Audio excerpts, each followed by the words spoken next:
Okay, I'd like to call this meeting of Corporate Services Committee to order. And I will just note that Deputy Mayor Hubert is on his way and should be here shortly. And I will look to see if there are any disclosures of pecuniary interest. Councillor Zafman, any disclosures? No. Let's move on to the consent items. There are 11 of them. And I wonder if committee members could just indicate the ones you'd like to pull or discuss, and we'll do that. Councillor Usher. Mr. Chair, I'd like to discuss 2.10, if I may. Any others? Councillor Zafman? 2.5. Just trying to figure out some IT issues here. How appropriate considering you're playing the fiber topic. Thanks, Chair. I just want to comment on 2.4 and 2.5. I don't need them pulled. Okay, any others? Seeing none, I'm going to suggest that we pull 2.2. Okay, can we have a motion up for all the remainder?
Okay, those will be coming up on the screen. 2.9 has also been removed, as you will see in the recommendation. The language in the recommendation needs to be adjusted a little bit.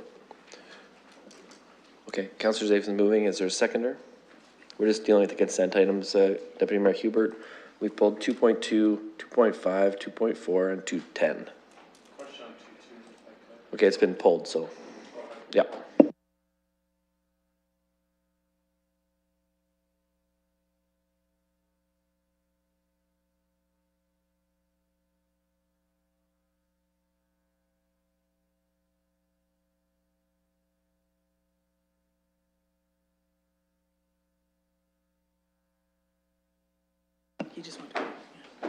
Okay. So the items 2.1, 2.3, 2.4, 2.6, 2.7, 2.8, and 2.11 are up on the screen. So any discussion on those? Councillor Morgan.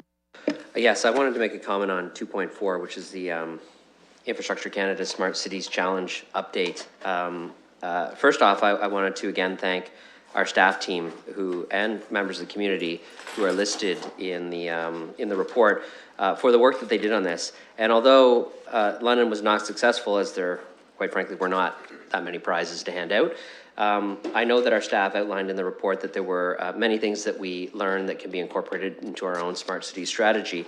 And I will mention at the FCM conference where the results were announced, one of the things that was mentioned was that there were so many good ideas that that the minister actually said we need to take a look at how much money we allocate to these things again, because there are phenomenal ideas across the country related to smart cities, and they probably didn't put enough funding allocated to it to do all of these projects. And I think that that's something that they'll revisit in some sort of second challenge or renewal of the challenge, or frankly, they may revisit some of the existing applications and look at funding them anyways. So I certainly appreciate the work that was done, and I know that it will incorporate into our own strategy, and there's still probably a chance that there may be some funding from other levels of government to achieve some of the things that were outlined. And thanks again to the staff team who did the work. It was quite a great project. Any other discussion on any of these items? Councillor Van Holst.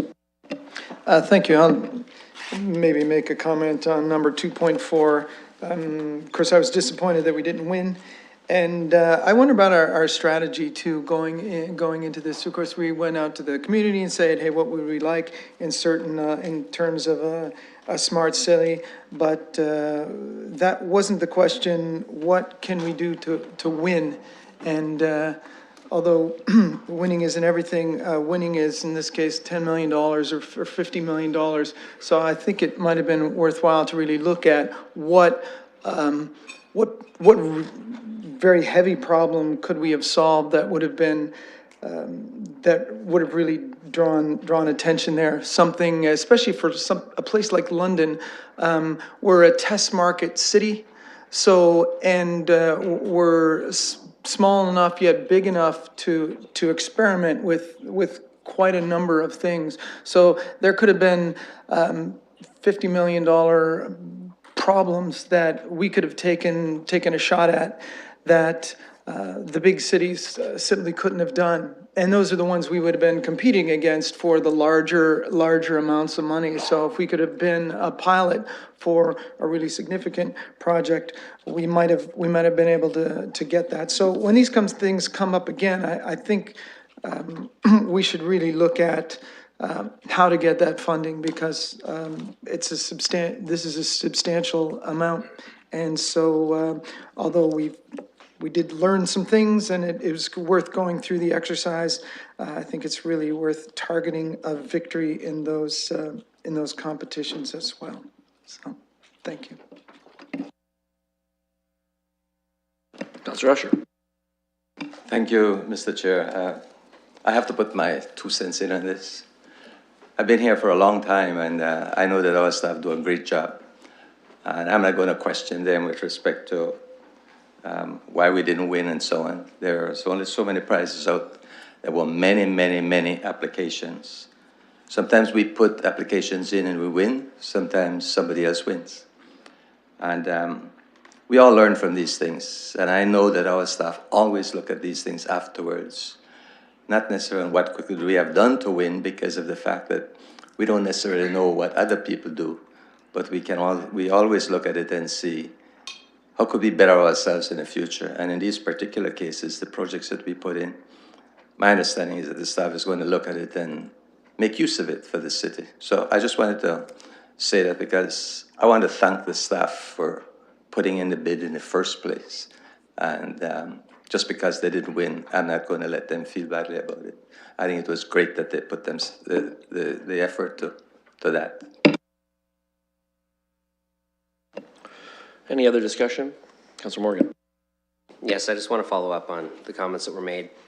If colleagues recall the process that we followed in the development of our application, it was designed to win. I know that Ms. Wilcox and her team thoroughly read through the way that the application would be assessed and vetted, and there was a lot of value put on engaging the community and allowing them to come up with ideas that would support the community. So I think certainly the councillor's point is taken that it would be great, you know, if we could design something to win, but we certainly, I think, took the steps necessary to do that based on what the application said. How the decision is actually made, I think, is certainly something we can follow up on. And in this case, I will say very clearly again, it was mentioned by the minister that there were way more high quality applications that they would love to fund than there was money in the pot. And so what put us on the margin, either on the inside or outside of that line, you know, certainly we can look into, but I think the point is taken that we did have a strong application. There was not enough money for everybody.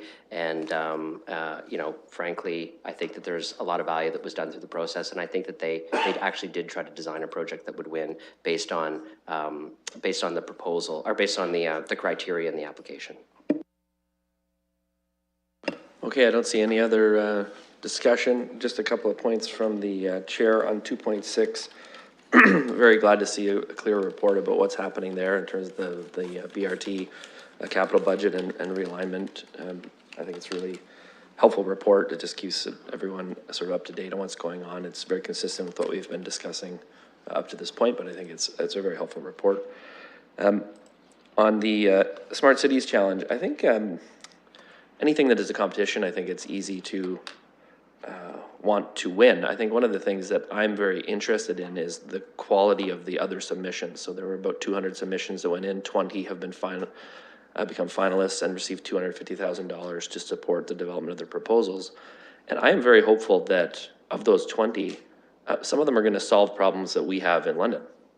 So we might not get the money and we might not be doing the development of the solution that's going to solve the problem, but we may benefit from it. And I think that's the, this is kind of turned on its head, the normal way that we solve problems. Instead of everybody going out and trying to fix these things one by one, it's competition based, try and figure out something that affects cities throughout the country. And then once, say, Edmonton figures something out, great.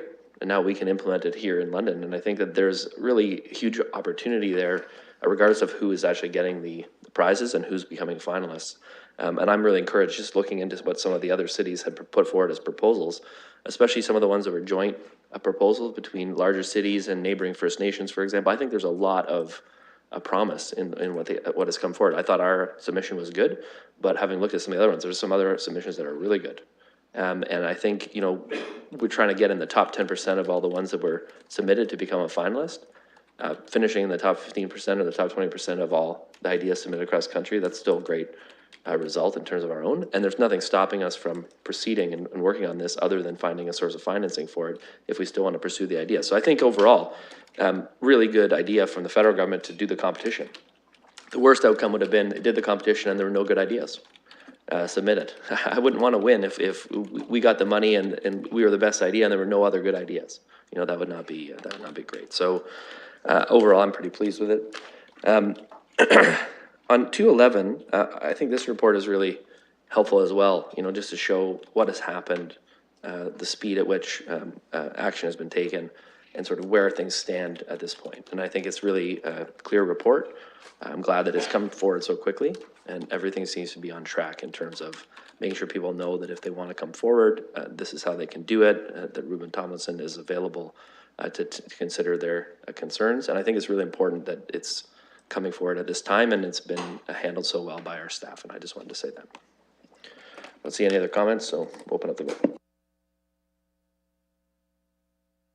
I think it was Councillor Zafman. I'm just looking for the seconder. I don't recall. Councillor Morgan.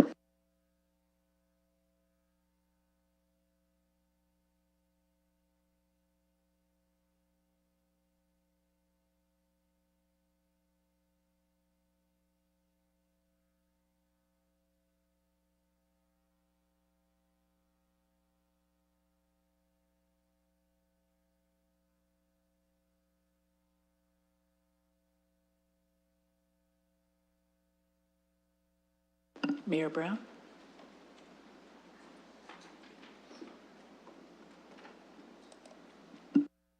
Motion carries 6-0. Okay, that brings us to 2.2, which I pulled. So I wonder, I'll just turn the chair over to Councillor Morgan for now. Do you want to just chair from there? Yeah, that's fine. Go ahead, Councillor Helmer. Thank you. So for this one, I'm very pleased to see the delegated authority policy coming forward. I would like to suggest two things, and I'm going to start with a question, which is, to what extent have we had any feedback from people who organize these events about the policy that is being suggested? The feedback wasn't by means of providing a draft policy to them. The feedback was by way of the interactions we've had with them over the last number of years in terms of what their needs are, what the current legislation is, et cetera. So we've based it on not directed feedback in terms of the exact wording of the policy, but what their experience has been. Okay, and in terms of the stakeholders that are suggested to be circulated, so the London Fire, licensing, municipal law enforcement, insurance and risk management, the police, the health unit, and the building official, have we heard anything from them about how interested they are in commenting on these events? We do as a matter of course, particularly in events where, or in situations where liquor licensing is occurring, for example, for a new restaurant, those types of things. That is our core group that we generally advise. The way the policy is written, if they choose not to provide comment, then that's certainly their place. Sometimes it's simply a matter of letting them know that the event is happening. For instance, the London Police may find it helpful that a major event is happening on a particular date. So it's not that they necessarily have to say yay or nay. It's part of it is strictly an awareness situation as well.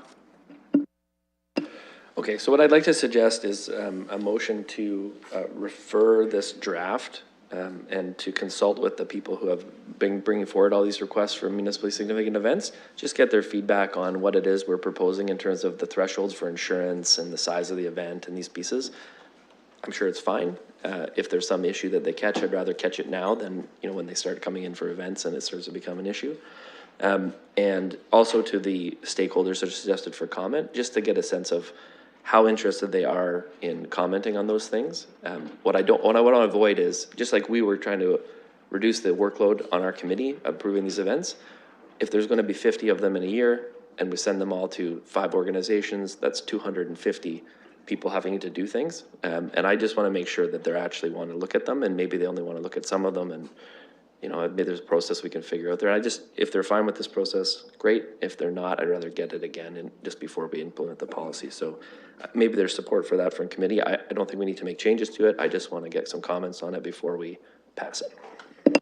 Okay, so Councillor Helmer has suggested a referral for the reasons. The clerk is going to work on the language for that. I'm going to continue on the speakers list, and you can comment on whether you express support. Then I'll look for a seconder. Since we're at committee, I have 2 people who want to comment on this, Deputy Mayor Hubert and Councillor Zafman. So we'll go to Deputy Mayor Hubert first.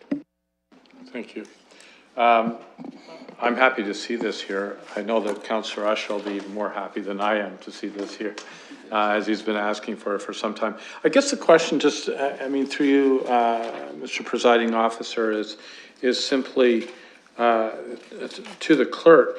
Do we, and I'm not sure, I know Councillor Helmer was driving at this, but do we currently consult these groups now, or do we just inform them? It depends on the nature of the request for permitting. Some of them are required through the governing legislation to actually satisfy themselves, for example, as to the permitting piece. If there happens to be a grandstand, that kind of thing, they have a very different role in terms of how they're going to view these requests. If it's not, and it's strictly through the chair, it's strictly a request for designation as municipally significant event on flat ground, that sort of thing, then it's more of an awareness situation. So it varies from request to request depending on the nature of the request. Okay, so based on scope, because I want this to be as simple and as painless as possible, but also to Councillor Helmer's referral, I don't want that to be complex, long, arduous. I want it also to be simple and painless, and I want this back and us to be done with this, you know, sooner than later. So, one final question through you to Ms. Rowe. If we refer this, how quickly can we get this bylaw back? Like, do you see that would be a one-cycle referral, or, you know, we'd have it back in August? How much commentary would there be? I would expect the internal stakeholders would be fairly quick. In terms of the external stakeholders, the reality is some of these people come and go. They're event organizers. They may not necessarily run an annual event. The event organizer themselves might change from time to time. So I can't actually guarantee that we're even going to be able to get hold of all of the event organizers necessarily. They may not simply be there anymore. Most of our contact with those individuals over the years I've done by email. So for the most part, I would expect that I would send an email out with the information attached, and hopefully I still have those emails. That might be a bit of a challenge, but we'll certainly try and work on that. Okay. Okay, so what I would, be suggesting is that, by internal, you include London Police Service and Middlesex Housing, Health Unit. What I would be suggesting is that you send your email blast with a sort of a Reader's Digest version of the implications for those festival organizers with a due date that would allow it to come back by August. Let's say corporate services meeting, I think we have one in the third week or fourth week of August, so that we could tie a bow on this thing and be done with it. Do you think that's doable? I'm looking to you, Ms. Rowe, but I'm also looking to, because of certain things that may happen between now and August. Well, there's a frankly scarlet comment right about now, but I won't use it. No, what would, anything you like, got her done. I think it's doable. I have Councillor Zaithman next. Thank you, Mr. Presiding Officer. Through you, just a question to the clerks. And I think I very much appreciate what Councillor Helmer is trying to do here, making sure that we don't put a new policy in place and then get a lot of troubled issues with it after the fact. But just trying to dig a little deeper here, my assumption would be that, I know Clerks has had this for quite some time, would it not have been that you had looked at past events and a number of these events and stakeholders that have been engaging in this process and utilize that kind of data and information to create this policy? So we might actually already have that type of information within this policy based on that? Yes, through the acting chair. Certainly, that's what we have based the report on to date, is really our experience and that information. What I should point out one thing in particular that may be a little new for some of these organizers, but it won't in some circumstances because they have had other special events that they've been subject to, is the insurance requirement. When these changes to legislation were made, there was a concern by a number of municipalities that by designation, the city may assume some liability. And the city has for a number of years and continues within its own special events policy to make provision for liability insurance, to have the city added on as an additional insured at the 5 million mark. And it was felt that it was best practice consistent with our special events policy, our own policy that we have for other matters, to institute that same insurance requirement. So it may be a consideration for some. I know some of the events that are designated are from business entities that would certainly have that insurance in place anyway, or that may run another event, and because they're required by the city to have that insurance threshold available, that it's going to be there. What it might affect is sort of a one-off, very unusual circumstance where somebody's just trying this for the first time, and it might be a new requirement for them. But again, most of the people that we deal with, a lot of them are regular events. You get the events like Sunfest that happen annually. They're in the park. They have that threshold there anyway. So it should not be an issue. But that is one point. One key point, I think, in terms of the requirements. The other, Councillor Helmer touched on, and that was the threshold. The threshold piece in terms of number of attendees, I did try to provide a little bit of background in the report. For designation as a municipally significant event, it does have to be open to the general public and follow certain criteria that are set out by the AGCO. And if it were an event at a venue where only 5 people could fit into that room because of the fire code, and yes, I am exaggerating, I apologize, but if it was a very limited number of people, then by virtue of the venue that you're holding it in, it's really not open to the broader public. And that is the intent of that legislation, is that it be available to the broader public. Through the acting chair, thank you to Ms. Rowe. And so two pieces which I think are pretty key in there. One, I know we've had some requests for events where the attendance is at a very small location and very limited potential for capacity. So I think it makes good sense, you know, that 100 person minimum makes a lot of sense, given the fact that if someone wanted to have alcohol at an event, they could simply apply for a special occasion permit independently. So they could do that without having to come to us for a municipally significant event designation. And on the point of the insurance, is it fair to say that then, having done some of these designations in the past, we may have actually potentially been at some liability risk by not having this policy in place beforehand? As I mentioned, that had been raised as a concern by municipalities when AGCO made this change to their system.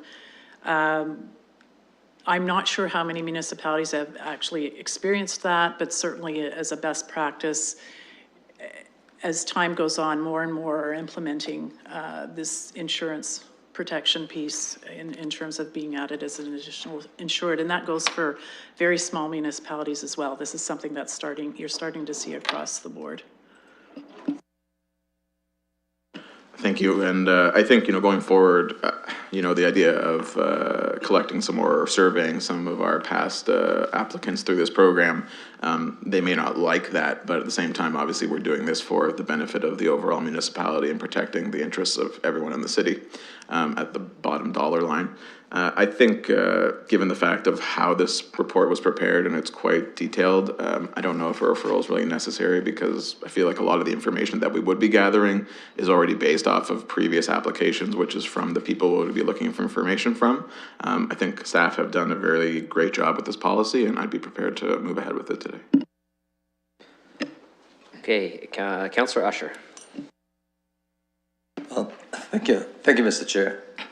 I guess maybe I'm to be blamed for all this because I keep turning down these various requests. But I guess part of the big challenge here, I don't get a lot of complaints from people out there. I do get a few questions. But the big question that I get asked, what is the significant? And sometimes we get requests from things that are happening, entities, that doesn't appear significant to me. Like, for example, somebody's having a barbecue in their backyard and they want us to be considered a significant area. And, you know, it may not be somebody's home backyard, but it might be somebody's business backyard. I do want that to be significant, specifically because they're selling beers. And that seemed to be the only reason that they want it. I have a hard time considering that as a significant, unless we want to change the word significant. And that's where I think that you're going to get questions about. There are lots and lots of people out there. The majority of the population are not even aware that we do this. It's only the few who need to have it done that are aware of it. So I'm not so sure that going back, that sending it back, that we're going to get additional response other than take up a bit more work. But I think if we do anything, we need to be able to explain what we mean by significant. Because for me, significant, I just can't accept some of the requests as significant. I just can't. Difficult. Thank you.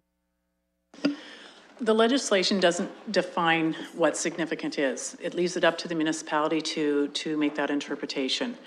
And the policy that's being proposed through setting a minimum threshold for attendees able to attend an event does affect that. Use of the word significant, we have to comply with the requirements of the AGCO. They've set out the 3 categories for designation. If you don't qualify for the other 2, but you could qualify for municipally significant event, then it's a municipally significant event if the municipality chooses to designate it as such. So we don't have flexibility in terms of the use of significant. We have to use that wording because that's the category that is instituted by the AGCO, and through your policy you can set parameters as to what events you might qualify for falling into that category as a municipality, and the threshold, as I mentioned, is one way of doing so. You good? Yeah. Great. Councillor Van Holst. Thank you, Mr. Presiding Officer. So my question is about the the groups that we're asking here in 4.2.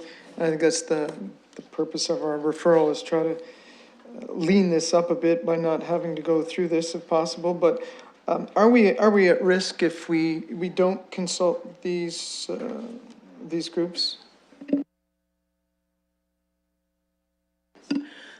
Through you. I would say, in terms of best practice, and I've always operated on the basis that rather than unilaterally moving forward on something in a silo manner, that we consult and at least inform our partners. They are partners in this whole process. They have different roles depending on the type of licensing that's being required. The policy itself does mention that we would give them a timeline to respond back, and if we don't hear from them, then we're just making the assumption then that they have no issues. So they in fact don't have to take any action if they don't feel they have any concerns. It's not requiring them to email back to us and say, we don't have any concerns. They don't even have to do that. They just have to remain silent. Thank you. And what was that timeline? Okay, now you're testing me. I believe it was within 5 business days. I did see that on the page now, so I'm going to mark you correct on that one, yes. Thank you. Okay. Well, it seems like it's not an onerous thing, so, I appreciate Councillor Helmer looking into that, but I believe I'm probably with Councillor Zafman on this one. I think when I read through the policy, I thought it was excellent and would cover all the bases. So I'm happy to go forward with it as it is. Thank you. Yes, I'll let the clerk speak too. I was just going to add too that as with any policy the council sets, if we're finding over a period of time that we can improve upon or streamline the process in any way, we would certainly report back and say we've identified these issues or areas of improvement, and we would seek council's approval of an amendment to that policy. Our objective is to make it as simple as possible for everybody, both the requester and the person who has to administer it. Okay, Councillor Helmer, you've heard from most of your colleagues and you wanted to make a referral. I'll go back to you for any comments or thoughts you have based on the feedback you heard. Sounds like there's not support for a referral, so I'll vote against the policy and we'll hope that it's good. Okay, so I have no other speakers and councillors, so we'll look for mover and seconder. I have Councillor Zafman moving, Councillor Van Holst seconding. Any further comment? Okay, we'll open that for voting in a moment.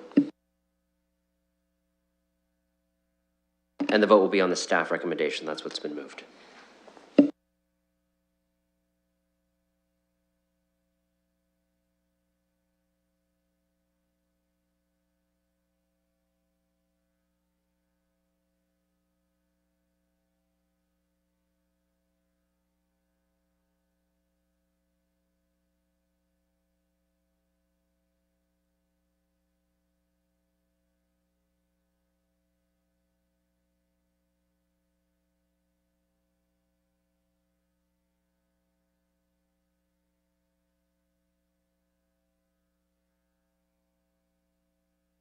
Closing the vote, the motion carries 4-1.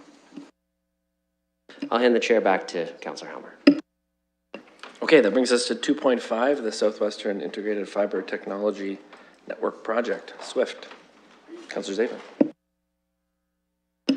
Thank you, Mr. Chair. And first, I just want to thank staff for bringing this report forward. I know back in my time working in the city of Stratford, SWIFT was being discussed. Obviously, some significant rural areas there that lacked a lot of broadband internet capacity. And this has evolved quite significantly over time. And I'm really glad to see that we're looking at potentially getting involved here in a fairly significant level. And I think staff noted as London being one of the major urban nodes for this project, which is really great. I know I asked a question to Mr. Daly earlier today. I just wanted to ask it again, just for the public record. But a number of my constituents in the more rural parts of South London very much lack a lot of accessibility to significant internet access, as well as some of the major industrial areas, as well as farmers in South London as well. And I know, just wanted to make sure that it's noted that those areas could significantly be of use to this, and see if that might be an area of potential consideration for where this fiber might go. Yes, thank you, and through the chair. The manner in which we are identifying the target locations as identified in the report is predicated on economic development and where that economic development could be most maximized. We're working with an interdisciplinary team among civic administration and also the LEDC to determine those items. Thank you very much. Through the chair, thank you for that. And I guess I just want to make sure that it's noted that I just, if possible, to have team consider some of these potential areas in the south part of the city, because obviously there are residential with small businesses, but also farmers, which have some significant businesses in the south end, as well as the significant industrial component that we have in the south end of the city as well. Thanks. Any other discussion? Councillor Usher. Thank you, Mr. Chair.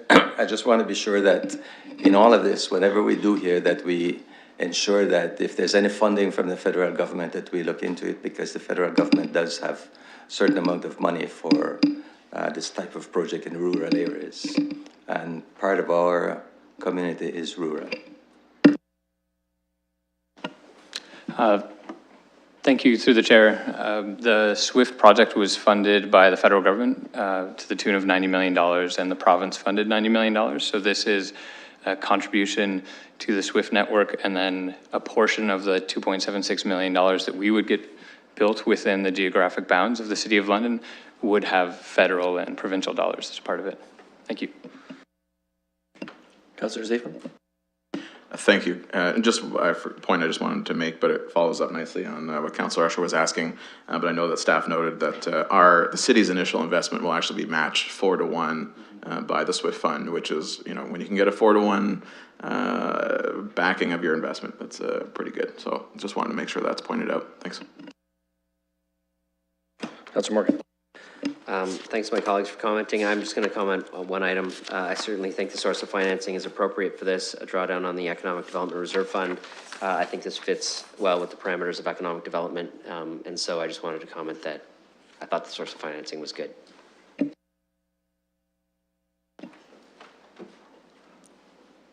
Okay, it's been moved by Councillor Zaveman, seconder for that. Councillor Morgan, any further discussion?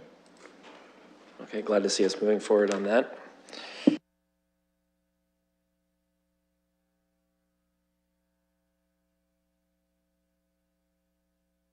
Motion carries 5-0. Okay, that brings us to 2.9. And there's just a slightly revised recommendation, because the recommendation essentially was seeking a resolution from council, so we just have to have a little bit different language. The clerk has prepared that. I'm just going to get up on the screen. Is there a mover for that? Councillor Van Holst, a seconder. I will once I see it. It should be.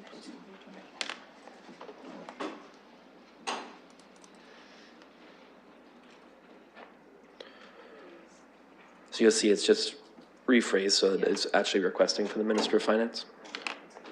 Okay. I want to say to our staff, I don't see any discussion yet, but glad to see us moving on this. I know this is a change that the province is making, and it makes perfect sense to ask them to set an appropriate level of taxation for the high tonnage railway.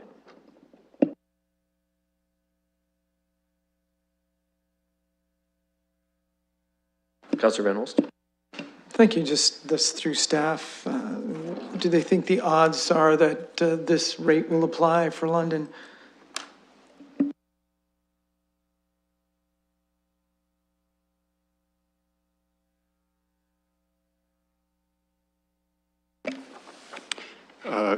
We don't really know for sure what the outcome of the analysis will be. We were told by the province that the tonnage was rather high, in London, but they haven't really gone through obtained the information to determine whether or not there will be a high tonnage rate or not. And is that high tonnage rate, for instance, is there a level at which it becomes high tonnage and we get an additional rate for the amount over that? Or is it just a blanket two fees? So essentially, there's a low tonnage fee and a high tonnage fee, and we would get one or the other? It will be one or the other. There's a high tonnage fee and another rate.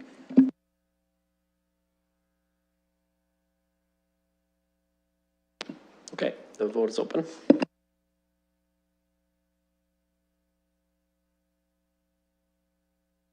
Motion carries 5-0. That brings us to item number 210. That was pulled by Councillor Usher.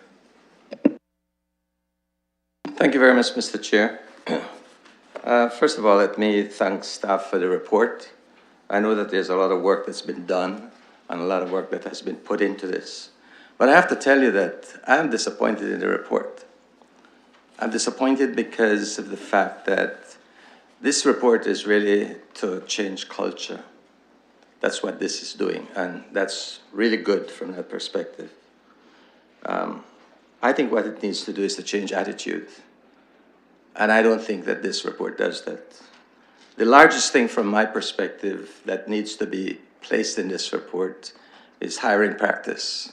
And there's nothing in here about hiring practice. There's one little paragraph about hiring after a certain,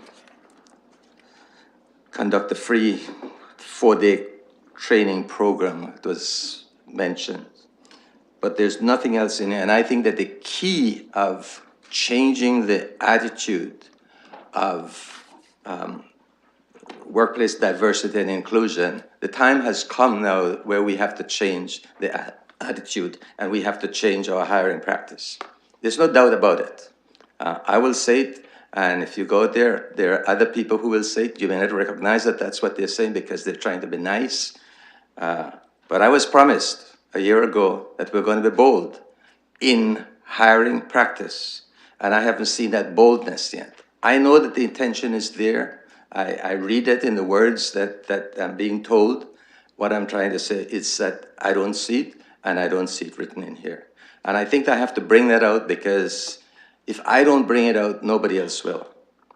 And I'll tell you right now that that for years, the visible minority community or the ethnic community has been downplayed. That's not the word I'm looking for, but they've been turned down for jobs that I think that they were, and they think that they were highly qualified for, not just in the city. I'm saying that the city needs to take the lead.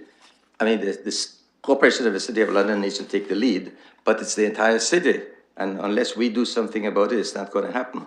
But for years they've been, I'll use the word deducting points because of their culture or their race or the color of the skin or their accent or where they come from. Not intentionally, but subconsciously. And I'm saying now is the time to give those points back. Now is the time to make up for it and say, those qualities should be given some additional points when they call for a job or when they apply for a job. I'll be blunt, that's what we need to do. That's part of what we need to do in terms of hiring. But we need to change our mentality with respect to hiring. There's absolutely no doubt about it. This is going on too long.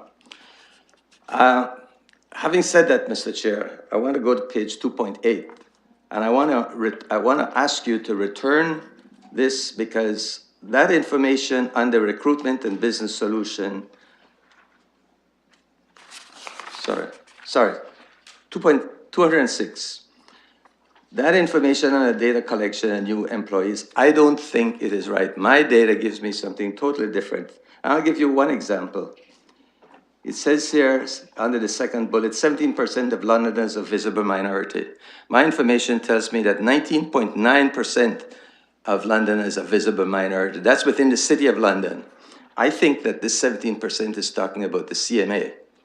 the census metropolitan area. We're not talking about the census metropolitan area here. We're talking about the City of London. And we need to use that 19.9%, because if we don't use that 19.9% and we use 17%, that's a vast difference. Let me explain what I mean by that. When the census was done within the city, I think we got something like 59 or 60% response. And out of that 59 or 60%, we found out that there were 14% of the workforce being visible minority. And I complained about that because I said, okay, I was soft about it at the time. So we have 14% of the workforce being visible minority. But out there on the streets, we've got 19.9%. This is telling me it's 17%. There's a smaller difference between 14 and 17 than between 14 and 19.9. So I think we really need to look at this. It says that, where was it? There's another bullet here where it talks about somewhere else that certain ethnic group are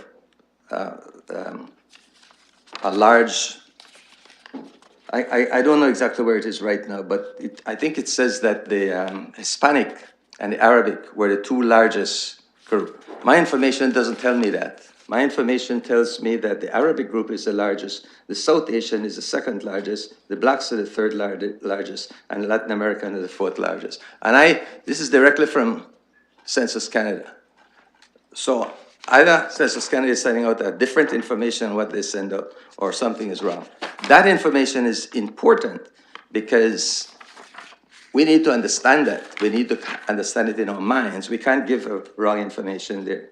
It also says community organization estimate that 10% of the adult population being to the LGBTQ communities. I'm not saying that that's right or wrong, but I don't know that there are other communities that talk about how their population is 10%. Like, for example, if you talk to the Hispanics, they're going to tell you that London has 40,000 Hispanics because they say, because they say that 10% of the population are Hispanics, and likewise the Muslims group. I think we have to be careful with the numbers we use. We have to use the correct numbers. We can't just guess these numbers, because I'll argue with the Hispanics, even though they're all my friends, that 10% of the population is not Hispanics. It's much less than that. And that information, I have it right here from Census Canada. Is it a guess from Census Canada? That's what they will tell you, that it's all a guess. I don't believe that Census Canada's information is a guess. So those two pieces of information, I think that we need to check. That's the point that I'm asking. I'm asking to refer it back so that we could check those numbers and make sure that we get it. There are some other things here with respect to establishing focus group and training and so on. For example, on page 207, looking forward, under the second bullet, it says civic administration will be meeting with members of the Black community. I really like to know who is the Black community that we're referring to here. I'm not so sure that there's anyone here who knows where to find the Black community as such. They may know one or two Black people, but I'm not so sure that they know where the Black community is as such. So I think it's important that we clarify when we meet with those Black people, or any ethnic group for that matter, I'm just using that we meet with a good representation. That's my point. We can't just send it to one because we know one group. There are other groups, and we need to get them all together and let them each send a representative to this type of a thing. So, Mr. Chair, I have other comments. I'm not going to make it here, but I really do believe that the points that I made are the big ones. One last point I want to make is to do with when we mentioned something here as far as foreign trained professionals and different training groups and so on. I want to be sure that we identify who are foreign trained professionals with respect to any other group, because it's very, very important. We do have foreign trained professionals who come here with 10, 15, 20 years experience, and they're trying to get their professional engineer status, and they need a 1 year work under another professional engineer. And that's the type that we have always referred to. I want to be sure that when we refer to that in here, that we are talking about the same thing. I don't want to go over this whole thing in detail, but I'd be happy to sit down with anybody who wants to sit down with me with this. I read this whole report, and I'm just telling you that I would hope that this report doesn't go forward the way it is, because I don't think that this report is complete. I don't think that this report is ready for the public to read it. Thank you. Councillor Usher, you said a lot of things there. Do you have any questions about the report? Are there things where you want to know where the information is coming from, for example? Well, Mr. Chair, when it comes to all this information, data collected, you know, I know where my information comes from. I follow the census quite a bit, and all I know is that some of this information is not right. I don't want to accuse anybody of anything, so I would just like them to have another look at it. Well, Councillor Usher, here's the problem. So that is what you're doing. So you're just saying the information is wrong. I'm going to go to our staff and find out where it's coming from, because maybe there's just a misunderstanding. You know, you're using certain data and you're looking at something else. And I think if we just are specific about, hey, it says here in the report this, where's it from? We can get an answer to that and we can clear it up. So if there's a specific thing that you're interested in, you kind of vaguely referred to, it says that Arabs and Hispanics are big population groups, and then you said that was wrong. And if you could be really specific about it, we can get an answer to the question. Okay. I didn't want to take up your time with this, so I'm going to ask 3 questions under those circumstances, okay? And my first question is, where did under the data collection for new employees, where did the 17% of Londoners being visible minority come from?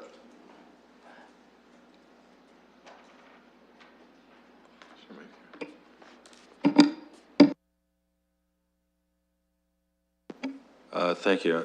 It's my understanding it came from the census, but Salia, working with our consultants, provided the analysis, so she can confirm that. Good afternoon.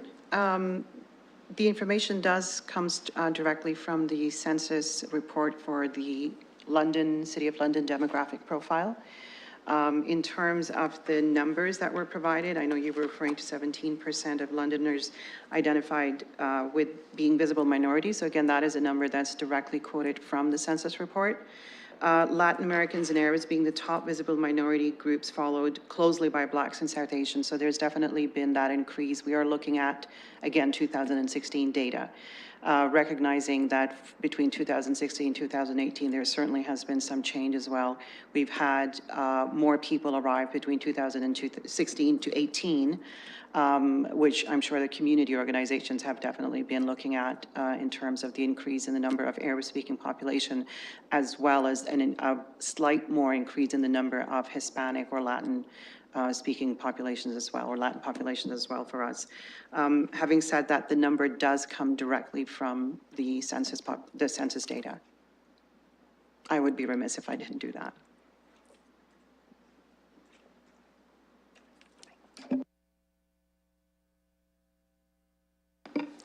Thank you. My information tells me right here that it's 19.87%, 75,000 out of population of 383,000. So I have a lot of concern about 17% because I still don't understand what I just heard. My other question is in the same line. It says Latin American and Arabs are being the top visible minority groups. Is that information come from the same source? And I'm saying that because my information from the Statistics Canada, based on the 2016 census, tells me differently. And I'm not just asking this question now because I see this report. These are things that I have followed up, and these are long before this report was. I do this every census, and that's my big concern about this, because this is a type of information that I report out to the visible minority community, but the information that is given here is different from what I'm reporting out to them. So could you tell me a little bit about that? So again, the report is coming directly from the federal census of 2016. This was the numbers, as you see, are it's an analysis and report that was put together through the consultant, who's the external vendor for us, and they've looked at it and they've brought it forward in addition to our work. And if I believe correctly, even in terms of the previous reports, these were the numbers that were being used in the previous reports as well, when we had reported to you on I'm sorry, I can't remember the date or the time, but the 6 months prior report that was provided, we had the information at that time having been released through the census, and we'd used exactly that same information. So this is the most recent, most updated information that we have available through federal census of 2016. I would really appreciate the link or the document that you're referring to, because I can absolutely go back and see if there is any sort of correction that needs to be done. I'll make sure it gets done.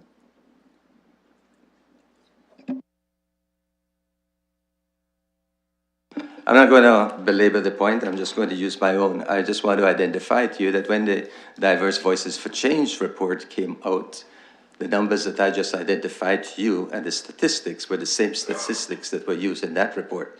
And I didn't give it to them. They got it from Statistics Canada. So I don't know how the difference is occurring here, but to me, it's a major difference. So I will drop, I will not ask you, I need to find out one thing, though, is to do with my first comment. Is there a way that we can enhance this report by talking about what we're going to do with respect to hiring? Because this report is not identifying. The whole idea of this whole report, to me, was to improve our hiring process as far as ethnic groups are concerned or visible minority. That's where this whole thing started. And yet, workforce and diversity inclusion. And yet in here, it's not stating anything about that. So my question then, since you want a question, is there something we can do about it to incorporate something about hiring? Because, you know, I have a lot of respect for our staff, and I know that they're working hard on this. This is a difficult thing to put into words, okay? And I respect and appreciate that. But when I talk to the staff, the impression that I get is that, yes, there will be change, there will be change. If there will be change, this is where the change has to be identified. Because if it's not identified here, it will never be identified again. I've been dealing with this for 18 years around this horseshoe.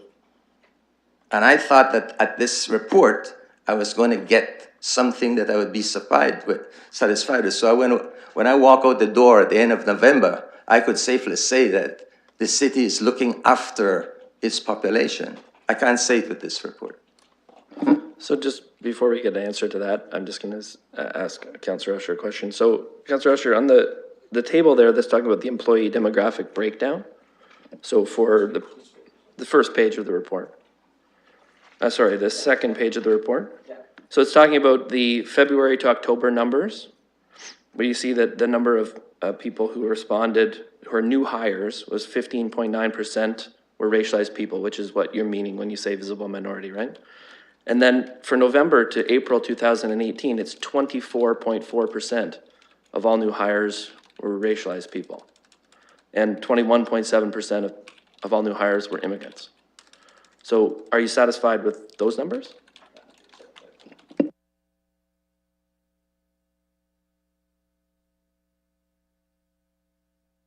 I'm not so sure what you're telling me. You're telling me that that's the number that is employed? I don't read that here at all. I read it as responses. The number of new hires. Yeah. So the survey is of new hires. And this is the breakdown of the survey responses. We're now asking people to let us know these things, and then we can report on them, which is all a new thing that we just started doing, right? And so this is the numbers around new hires into the city. Well, and as far as I can tell, that's the highest it's ever been. I didn't read that report as such. I read it as a profile, a breakdown, but I didn't read this as new hires. But if it is new hire, I have to go back and analyze it. Okay. So perhaps you can respond to the question. Thank you. And I appreciate the councillor's concerns with respect to this organization reflecting the community. We have two areas of focus. One is on how, over time, we can more accurately reflect the community that we serve. And the numbers that were presented on the top of page 206 are our indication. And whether it's 17 or 19.9, we're not there yet, right? And so we go on with respect to looking at our new hires and say, are we actively hiring folks across the continuum of dimensions of diversity? And of the 464 people hired in the last year, the numbers of racialized people are at 15.9 of 464 and 24.4.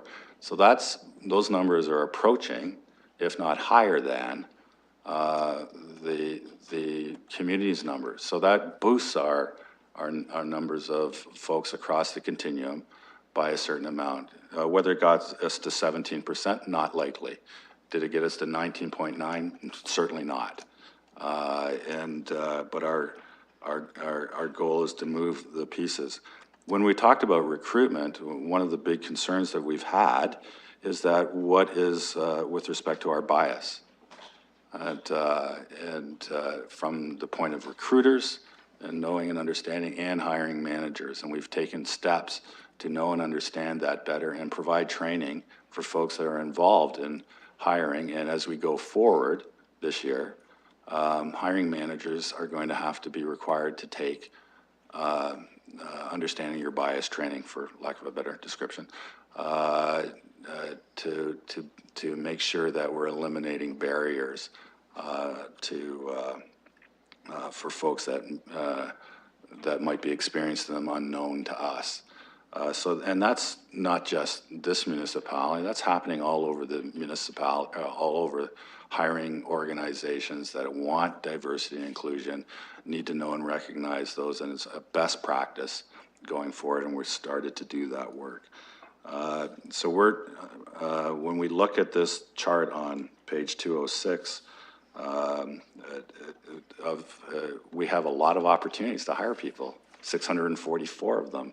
And we're moving along the continuum, and we are getting good data this time around. I think it's 97% of new hires are indicating this before. The councillor talked about when we tried the census, we didn't get very good responses the first time around, but if we're going to change the organization, it's going to be changed through our new hires, and this data is the best information that we're going to be able to provide to council and others about how our hiring practices are looking relative to the batches of people that we hire annually. This is a pretty typical year, 650 or so folks coming into the organization, and we're now getting good data on how they are describing their diversity going forward. So I just wanted to provide that commentary. Salia Khan has been doing extensive outreach into the community across all dimensions of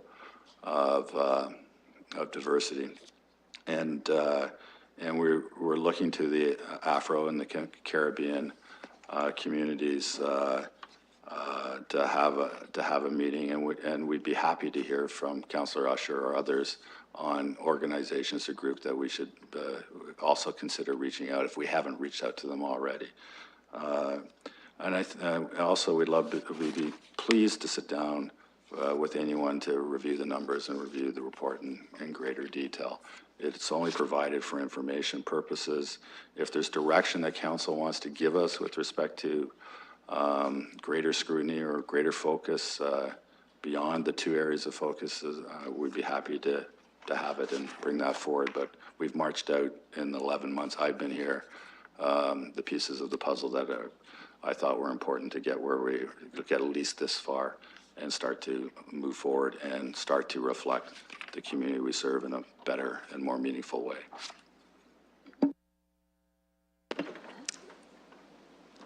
I have the mayor, and I'm just looking to see if there are other speakers. Sure, go ahead, Councillor Usher. First of all, let me say that I appreciate what Mr. Coxhead is saying. I've had several discussions with him, and I do believe that he means what he says. I'm just concerned that we need something more if we want to move forward. I want to make one final comment, Mr. Chair. We belong to an organization called the Canadian Coalition Canadian Coalition of Municipalities Against Racial Discrimination. We got to prove that we're worth it to be a member of that organization, and I'm the representative on that organization. And we are officially a member. We joined that organization a long time ago, you know. And I want to be sure that we could stand up anywhere with our heads high and say we are doing something about diversity and inclusivity within our workforce. That's where I'm coming from. Thank you very much for the opportunity to speak at this meeting. Okay, I got the mayor and then Councilor Morgan. Thank you very much, Chair. I recognize that these are difficult conversations, and quite frankly, they should be. We're talking about culture change for an organization. And is this organization perfect? Have we hit the target ultimately that we've set together between council and staff? And the answer is no, we haven't. But I think what this report says to me is that a great deal of progress is being made. And one of the dangers, I think, of meeting in a format like this is that there can be 12 straight months of work by all kinds of people working with really great intentions and using strategies that haven't been employed before. And then we get about 15 minutes to talk about it at a meeting like this, and we can set the wrong tone. And I don't want to do that. I think that we need to have recognize in a very sober way that we're not where we want to be. And I think that there's agreement between staff and between committee that we're not where we want to be. But this chart on the second page of the report tells a really important story, and that we're moving in the right direction. And that is the story that I want to spend my time, my 5 minutes, talking about. Is there room for improvement? Absolutely. What I would like to ask is if Ms. Khan, through you, Chair, could outline some of the projects, some of the programs that have been put in place in the past several months that she or that her team are most proud of. Because there has been a good deal of work that's been done here, and it's highlighted in the report very clearly. And some of it is very, very progressive, something the city wouldn't have contemplated doing even a couple of years ago.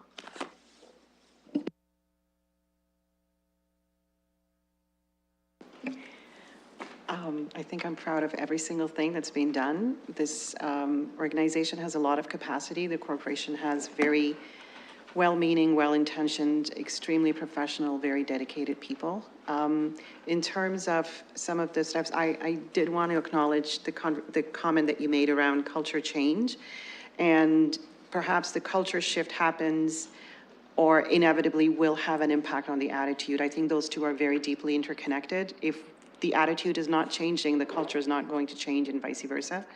So in terms of the some of the work that's being done, specifically working with the talent management and recruitment folks, hiring managers, I've put together sessions where different community agencies are coming in and introducing and having very, very direct, very brave conversations around what the City of London as a corporation, what it can do to support their particular group of populations. For example, whether it's foreign trained individuals, whether it is persons with disabilities or Indigenous populations within the city. So we've hosted a few of those series that I'm very, very proud of doing that. It's been it's one of the few municipalities that we're doing this in, so I can safely say that I think we're kind of leading the path.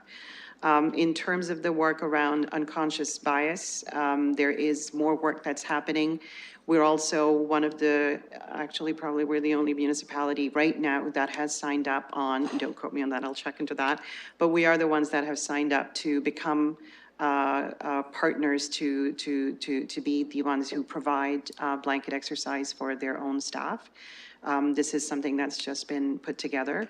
It has taken its time. It's definitely taken some time until we were able to pull all the pieces together, but it's definitely something that I know we can all collectively be proud of. I think we have some very strong report back even for the CCMRD with respect to the fact that we have an ongoing relationship with the Ontario Human Rights Commission. We hosted them last year when we did the Taking It Local, and then they came in and hosted a good training event for us where public was invited as well as agencies and partners were invited to that as well. And then we're hosting something similar. I know I didn't put it in this report, but we're actually working on putting something very similar in December around the International Human Rights Day, so that we are going to have, we basically want to make London one of those spaces and places where all the different municipalities from Southwestern region and beyond, because we had people coming in from North Bay last year, to actually come and learn from what London is doing and become part of that process for us. So those are some of the projects that are clearly in place. There is a lot of internal momentum around increasing awareness, around increasing dialogue, around increasing discussions, and sometimes very difficult conversations around why we do what we do, why do we need to do things differently, what is it that we've done all this time, and I think one of the key messages that I really want to kind of imprint on everybody around me is that when we start talking about inclusion, it does not begin from an exclusionary place. It begins from a place of, if we have carried and we've brought on these agencies and we've brought on these communities with us, for example, LGBT plus, or we've done that work with women, or we've done that work with persons who identify as men, then we certainly want to expand that work and open up that space further, so that we can bring in people who will identify as being racialized. We can bring in people who identify as being persons with disabilities, and those who identify as being immigrants. And the interesting piece for me during this particular data piece was that we actually tried to capture the data specifically around the immigration status, because as all the reports that continue to come out from, whether it's TRIAC or other agencies that are looking at foreign trained professionals or newcomers, within the new immigrant population, you can be a PhD neurophysicist, but you will still be pumping gas if you've been here for 2 years, and that's if you're lucky. So we try to really reach out to those particular communities as well, and really connect with agencies that are supporting the newcomers to Canada who are highly skilled, to see if there are opportunities and options for us to build that relationship. I think, I'm not going to speak on behalf of the immigration strategy, but, or the CDIS, Community Diversity Inclusion Strategy, but these are all great, beautiful resources for me, because I connect back to all of these different strategies, and I continue to reach into them and take out their kind of recommendations and their very, very strong resource points for me to say, okay, this is how I can build on the different strategies that we're bringing in internally. And I just wanted to acknowledge the staff overall that's been very open to a lot of stuff that I've thrown at them and say, here, how about we want to do this? And they just say, sure, we'll just do that. So it's been phenomenal working here for me. Thank you. Okay, we got the mayor, and then Councillor Morgan, and then Councillor Van Holst. Thanks very much, Chair. I think it was really important to take some time to talk about that. I'll close my remarks by saying this, that I certainly understand the level of urgency and also the level of frustration that we can all experience when we don't see change happen at the rate that we'd all like it to. And I think that that's important, that call to action helps us focus our minds on why this is so important. But there was a word that was used in Ms. Khan's remarks that I really appreciated. I'd written it down just before, and that's momentum. There's momentum building here.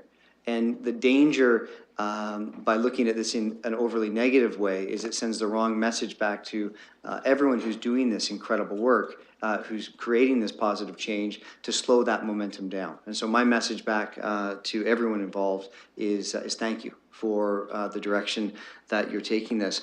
To have a culture change occur, you need people to challenge each other and themselves, but you also need collaboration and you need trust. And that's something that I think that we all need to remind ourselves of. And we need critical friends too, that call us out and that say, I think we can be doing better. And that's where attitudinal shifts will come from as well. So thank you very much for the report. I'm looking forward to reviewing the next report. And certainly it's my hope that we see this positive momentum continuing. Councillor Morgan. Thank you for the comments so far by my committee colleagues. I want to return just to something that Councillor Usher raised initially about data, and I know Mr. Cox had mentioned something too. And just in the time that we've had during this meeting, I just had a quick look, and I think that part of the questions around data can be resolved with some provisions of some more direct links in references to the data. And it can be a little bit confusing the way the report has been articulated, because on page 206, it lists reference point A, which is a point that talks about the data released from the federal census and recognized by staff population as London is becoming more diverse. A is actually a reference to a report, a London census fact sheet number 4, which refers to data from 2013 through a good part of it. When you look at the actual census profile, 2016, and you can pull up it both for the City of London geographic boundaries as well as the County of Middlesex, including London's geographic boundaries. And you look at the data in there, London's geographic boundaries shows 383,000 people with 75,000 visible minorities, or a percentage of about 19.6. I think that's where Councillor Usher is getting his number from. Middlesex County is 455,000, 76,000 visible minorities, and 16.7. I think that's where the numbers 19 and 17 have been thrown around. So I think what Councillor Usher was trying to say is that when you exclude Middlesex County, the City of London has a slightly higher number because it's more diverse than when you include the county boundaries. And I think he was trying to make a point about that data instead of the bullet point in number 2. Certainly, I think both can be correct. I don't think anybody's wrong here, but I think if we could just be a little bit clearer on the sources of the data and exactly what we're pointing to, then we can look it up very clearly ourselves and avoid a long discussion and any sort of miscommunication. So I just thought I would share that. Councillor Reynolds. Thank you, Mr. Chair. Through you to our staff, question about the table on page 2006. So looks like there's quite a bit of a difference between the first 2 columns and the second 2 columns. So for instance, racialized people, the hiring was 15.9% and it increased to 24.4%. An even larger increase from the immigrant population from 8.2 to 21.7%. And so my question was there something that changed between February 2017 and November 2017 in what we were doing?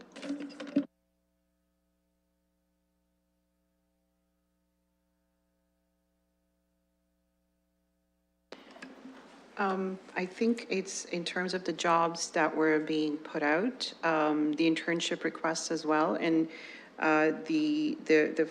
not that there was a greater focus to hire, one above the other, but definitely in terms of making marketing as well, the jobs, connecting with the different communities and letting them know that there are availabilities and that we're definitely welcoming people to come in. I think as soon as our pool of applicants grows, then it also helps us to have people that are being hired on. That number also grows with us. Okay, thank you. That's fair. And of course, if we're able to remove all our biases, then the hiring should pretty much match the demographics of the city, theoretically.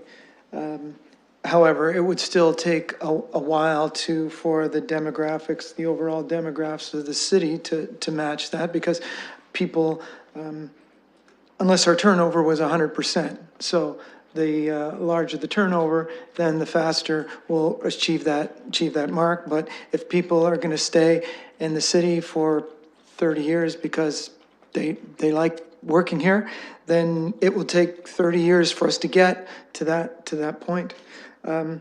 So you talked about doing all the things we can do. Are there things that we cannot do or shouldn't do in this in these efforts? If you're referring to a quota system, I think that is something that cannot be done for the simple reason that Ontario Human Rights Commission may have a little bit of a challenge with that. Plus, our province of Ontario doesn't really abide by that process. We do not have what is considered employment equity, where we will have designated groups as under the federal requirement, where if you are that you have to identify if you are from a visible minority group or an Indigenous group, or if you're a person with disability, or if you're a woman, then there is an expectation by the organization that they must have a number that will be representative for the community. So we don't have that in terms of the legal framework or legal format. That doesn't stop us from reaching out and making extensive commitment internally, as well as making sure that our applicant pool is becoming wider and wider and wider. Some of the challenges that we do continue to face, and it's not just the City of London as a corporation, but overall, we recognize that for example, number of women applying in different jobs, depending on what kind of job category it is, those numbers are steadily declining. We are also finding that, persons with disabilities, for example, always tend to have a much lower level of opportunity, or much less opportunity, in fact, to apply to jobs as well. So what we are trying to do at the corporation is to actually connect with the different stakeholders, those agencies that do support these particular historically challenged and racialized or minoritized communities, to say, what is it that we can do to support hiring more people from where you are? And I think one of the key challenges that always gets thrown around anytime a conversation like this happens is around merit. The idea that somehow we will be lowering standards, or that we will not be hiring based on merit if we happen to be bringing in people from a range of identities. That is something that really needs to be dealt with, because there is no such thing as us lowering the standards or allowing people to come in when we don't feel that we just have to, just kind of let them in. I don't see that happening, especially when we're talking about the culture shift. I think what's really key and important is that we are actually creating a safe, a brave, a bold, as Councillor Usher says, I love that word, and a very welcoming and open environment. And for that culture to be existing, so that when we do end up getting the applicants who are part of those multiple diverse identities, then we are actually we're not setting them up for failure, because that unfortunately has been a bit of a kind of a track record for a lot of organizations that started down this path of diversity and inclusion, and then one person becomes a representative of the entire community, and that one person carries the burden to the extent that if something happens, and them being human, they could be fallible, or, if something happens and they're not up to the par and up to the expectations that are involuntarily put upon them, then it becomes so much easy for the employers to say, see, we tried to employ somebody from this, ABC community, and look at that. These people don't really work for us. They're not really a good fit. So how I'm approaching is to really start the conversation around what that fit really looks like and truly looks like, and why are we even having that discussion around fit? Because that, of course, connects directly with the discussion around unconscious biases. So there's a lot of conversation that is happening right now. Definitely in terms of what it is that we can continue to do. Why did we have more people that we were able to hire? I guess the community outreach is working. That's how I'm going to look at the fact that we are having more people coming in and applying that they haven't done before. I think that's something that's really positive for us. One of the challenges, and I know Councillor Usher had said that as well in one of our previous meetings, that sometimes community members, especially if they're from a racialized background, don't feel that they can even apply because if they feel that if they apply, they're not going to get it. So as long as we have more people applying, we certainly seem to be widening our pipeline. And as that pipeline is becoming wider, it makes it a little bit easier for us as well, for people who are looking to hire in terms of the recruiters and the hiring managers, that they have a bigger applicant pool in front of them. And so that makes it easier for them to get the people that we want. Back to your question, what it is that we cannot do. I don't believe that a quota system is something that we can work with, but again, I'm not a lawyer, so I think that's something that I would leave with the legal for that one. Thank you very much. Councillor Van Holst, just see Ms. Photo wants to say something, and then I'm going to come back to you. Go ahead. Hi, I just want to add that before we started, when Sally had joined us, one of the first things that we did, because I know that Councillor Usher has said some things about the recruitment practices, we hired a consultant to come in and look at our hiring practices from the lens of diversity, from point A all the way to the end, and tell us what recommendations she had. And we've implemented a lot of that, and our hiring team has done a really good job at getting some of those things implemented. And we're still working on doing more. Thank you. Go ahead, Councillor Reynolds. Thank you very much. So that, anyway, thank you for the answer. That's very detailed, and I think what I hope for, to hear all those kinds of things. There's one employee group that I've kind of been watching, and with a fair bit of turnover and not a great deal of a diversity. And when I followed up on it, I was told that really was just a matter of the applicants. They just haven't had the applicants that are particularly diverse. So I appreciate that we're going out to the communities, and I'm kind of saddened to hear that some of those cultures have self-imposed barriers that are preventing them from coming here and applying and finding out that they could get the job and do well here. So I don't know how we go about tackling that issue. Do you have any recommendations or suggestions? Is that something you have to look at when you're going out to the communities, and are you addressing that as well? So I know we talked about, and which I forgot to mention, was some of the things that we're proud of. City of London is one of the very, very few municipalities that has, that's actually looking at applying an anti-racism policy.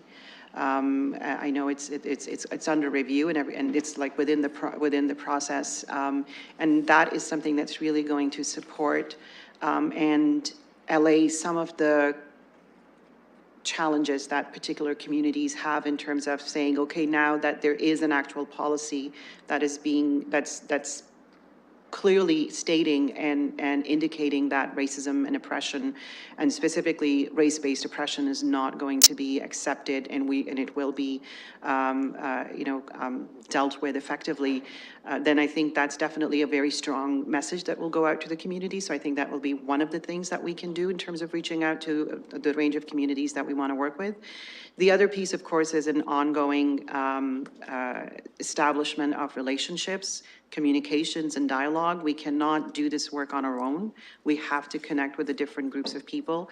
If there is a particular, I know you mentioned a particular group, if you wanted to kind of identify which group of identity we're looking at, I'd love to go in and have that conversation with that particular group as well to see what it is that we can do. The one way, my recommendation would be to reach out to the community themselves and find out what it is that we can do as an employer. And at the same time, of course, look at the best practices that other different agencies are doing, whether they're corporate, whether they're profit, whether they are for profit or not for profit. There is a lot of learning that is available, and it just really helps for us. I find that I just kind of go and look at who's doing best, and then take that. I don't have to reinvent the wheel every single time. Definitely in terms of the focus, if you're saying about what it is that we can do more, if we have the support, which I know we do from senior leadership, we have the support from a city manager, I think we are definitely on the right track. If you do have any sort of, again, not any sort, but if you have a particular category in mind, please let me know. If you don't see it represented here, please let me know, and I will do my best to reach out to them as well. But in terms of the first few steps that we have to do is absolutely going in, connecting, building that reference group, building that resource group, and then working on bringing them into the conversation. Okay, thank you very much. As a counselor, we've got a 4-year term, and I started a lot of things in the first few months that I'm just seeing happen now in the last couple. So it takes a while, and there's a lot of work that happens before some visible results. I think any farmer would know that too. It just looks like a field for a long time, and then the stuff grows. So, but I'm pleased with what we're doing and what we're already starting to see being achieved here. So the shoots are popping up, and I'm pretty encouraged. So thank you, Mr. Chair. Okay, I've got Councillor Usher. Go ahead. Thank you, Mr. Chair. I'm sorry to come back, but I have 2 questions I'd like to ask. And one of them is to do with, sorry, I want to make a statement first and then I'll ask a question. I think that when we talk about this in context of the answers that I'm hearing, one of the things that we need to bear in mind also is that Plan that was passed yesterday with respect to encouraging more immigrants into London, because I think that that type of thing we can't speak with our left hand and forget about our right hand. We gotta put these two together, because people out there are going to recognize that here we are talking about encouraging a lot more immigrants to Canada. And here we are, from my perspective, not meeting the demographics of what we have already, which is lower than what that would bring to us. So I just want to make sure that we understand it. But the question that I have is that I am a little confused, and you pointed this out to me first, and then I started talking about it. This table on 206, is this, are we really hired 644 people in the 12 months between February 2017 and April 2018?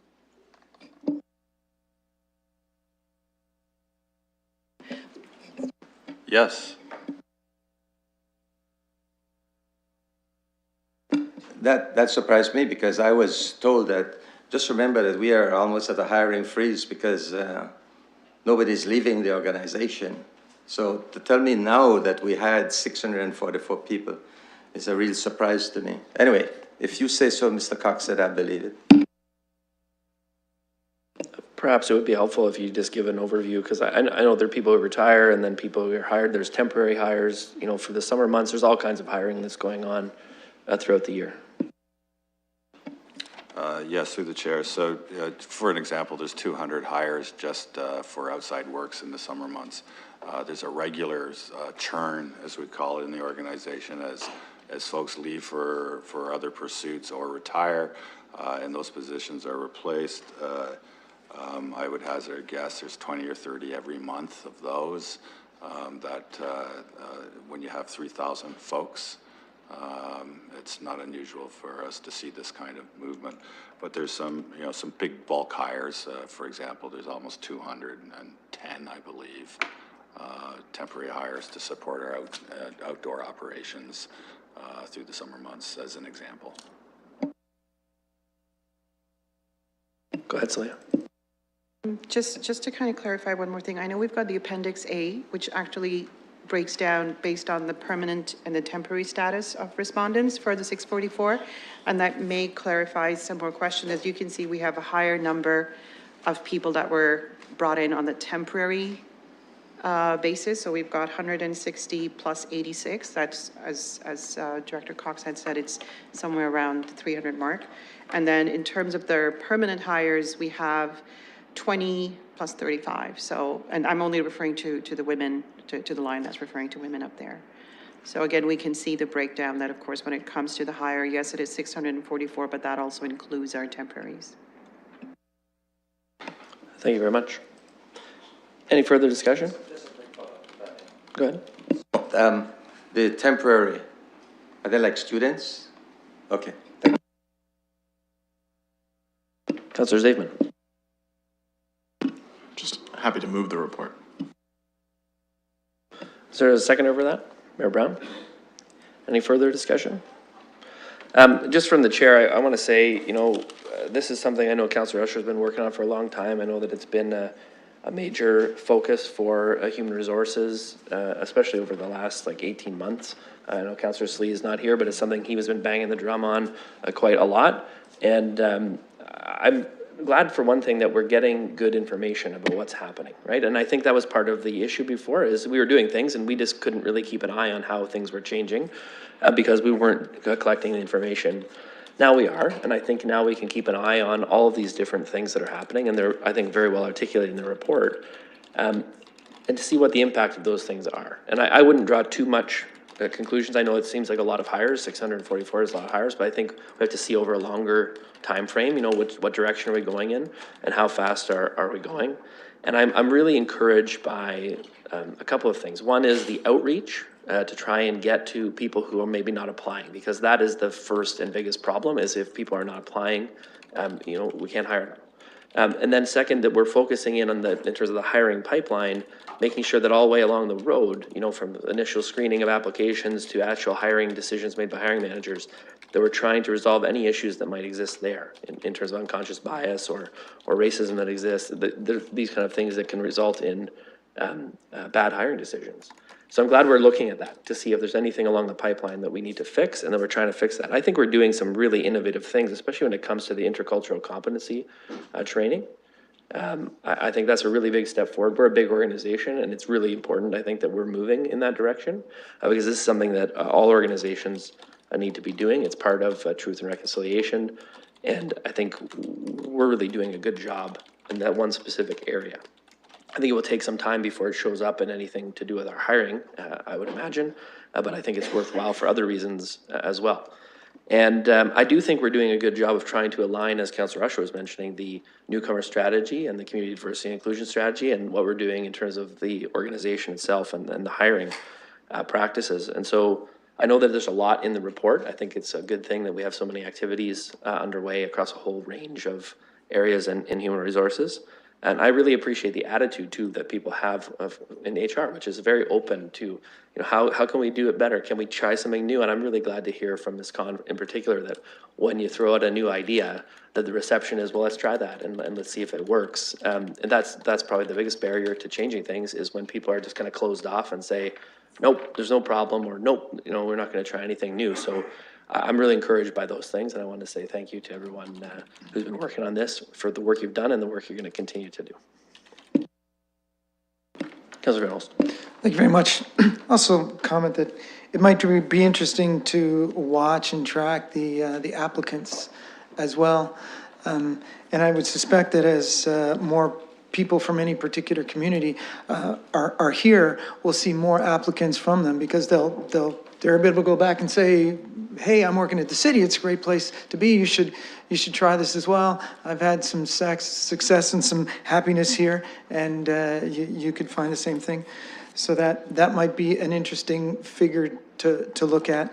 And I also wondered about recruiting outside of the country. I know some businesses will have job fairs, and some will have job fairs in another country. And I wonder if that's something that we could think about as well. We might be able to find, we actually might be able to find some tremendous applicants that for a good price if we did something like that.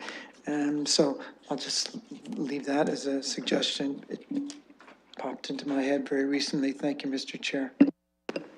Okay, it's been moved and seconded. Let's get the vote open.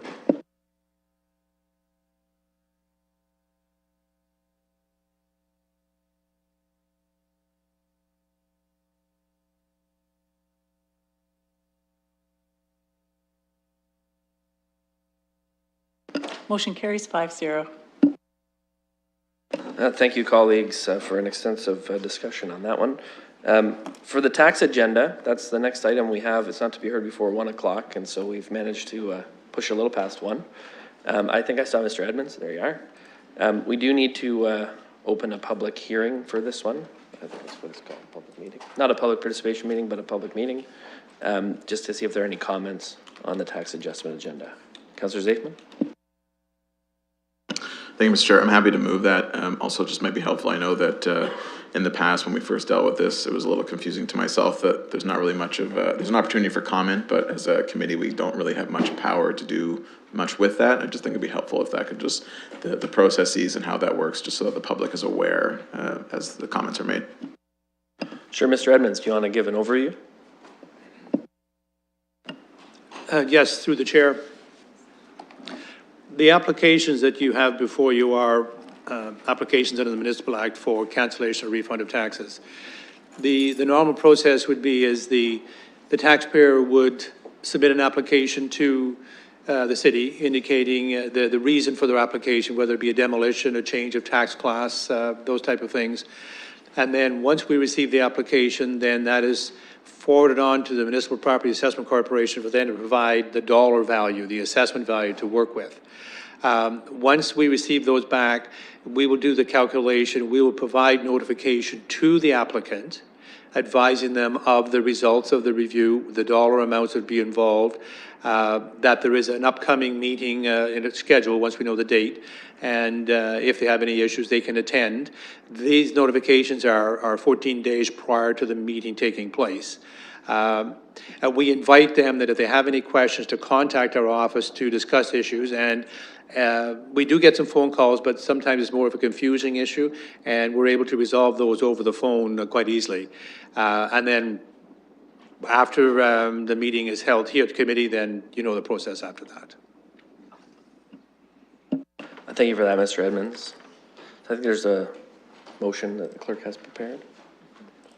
Councillor Zafman is moving it. Is there a seconder for that to open the public meeting? Thanks, Councillor Van Holst.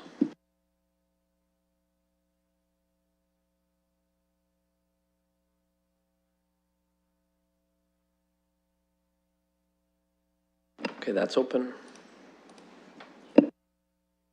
Motion carries 5-0.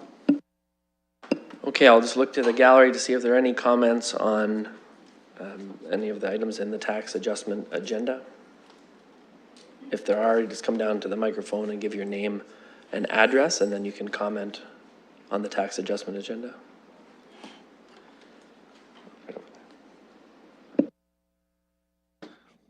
I never used this before, sorry. It should be on. You can just talk right into it.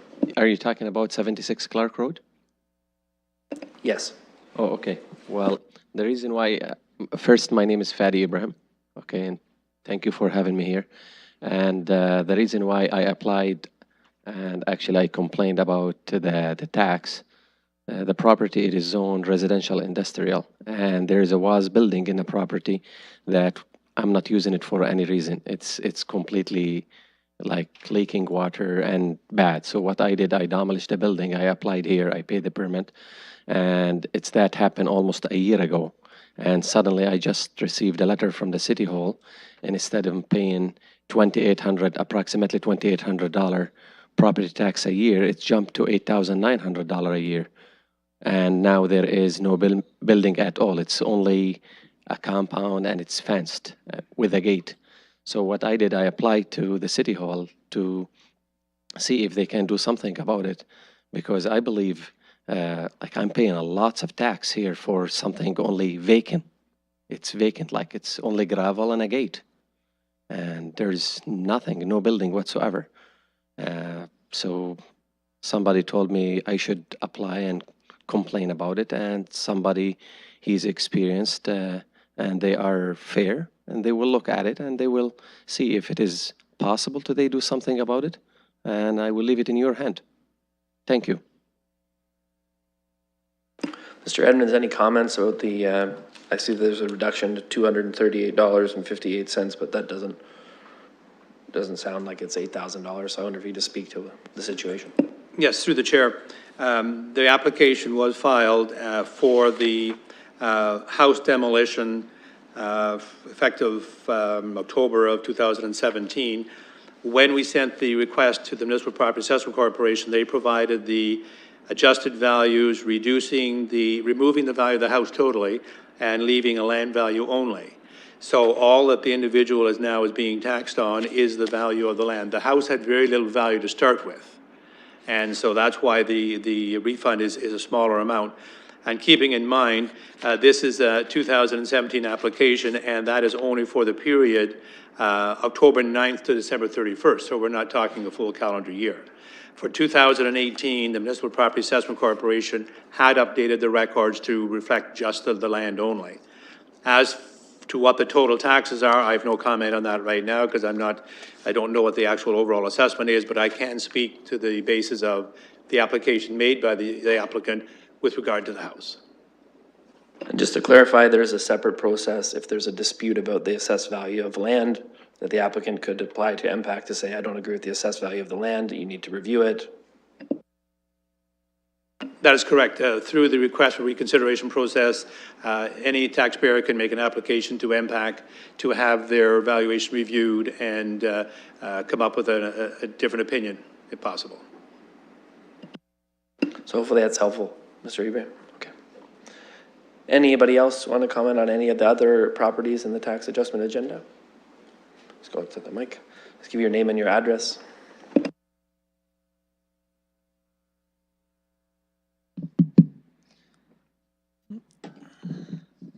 My name is Hamid Kazimi, and I have a small business and a small house I have and the Adelaide.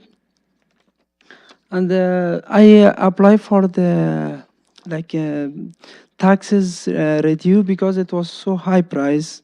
And I came here last year, 2017.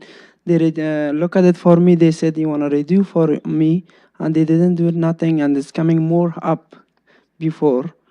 And I have something price they are send me. It's more than high price before. And it's 505 Adelaide and 503 Adelaide Street. Now both of them is semi-detached. And I'm working beside. I'm living like both of them is semi-detached. Living one side and working another side. Thank you. I'll just go to Mr. Edmonds to see if he wants to comment on that particular one. It's at 505 Adelaide Street. I see there's a tax reduction there for 2017 of $13.30 and some 30 or 02 cents. So I wonder if you just comment on that one. Yes, through the chair. The adjustment was made on this particular property for the area that had been assessed as commercial. The Municipal Property Assessment Corporation agreed that there was no commercial activity, and they reverted the tax class back to residential for 300 days in 2017, and that was resulting in a refund of the $1,330.02. But that was to change the commercial portion. So right now, that property is representative of residential property only. So just to be clear, one part of the property was being taxed as commercial, the other part of the property was being taxed as residential, or they're both being taxed? That is absolutely correct. There was one commercial, one residential. Now they're both fully residential. And so there's a tax reduction for part of the year in 2017 of $1,330 because the tax rate is changing and the assessed value is changing? That is correct, yes. So any extraordinary increases in taxes above that are likely due to the changes in assessed value for the properties themselves. So if they're residential, then it's probably the assessment for the residential properties. And there is, similar to the situation that Mr. Ibrahim is in, there is a process for appealing the assessed value, which involves going to MPAC. So that's not something that City Council does, but it's something that the Municipal Property Assessment Corporation does. And I'm not sure how successful you'll be there, but that is an avenue that's open to you as well. So you have this tax reduction from the decision that's been made here, and then also there could be a potential appeal of the assessed value. Okay. Thank you for coming. Anybody else want to comment on any of the items? Come on down to the microphone.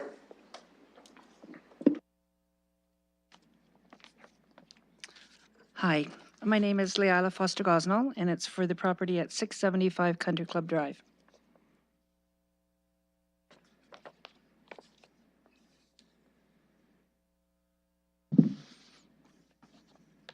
Okay. I first applied, my house was demolished by fire on January 2nd, 2017. I put an application in January 5th, 2017, and never heard a word until June of this year. I don't know if that's standard procedure, but that seems to me an awfully long time. I tried to call City Hall.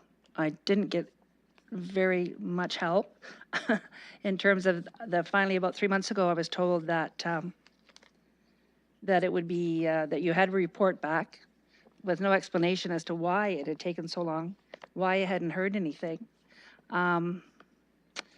That it would be going to City Council, but no idea as to when it would be going. Just received a letter a couple of weeks ago, as you've established, and there's no indication as to what will happen with this refund, and going forward, what happens to 2018. Like, I've been paying full taxes since, and not been able to live in my house since January 2nd. So I'd like a bit of an explanation.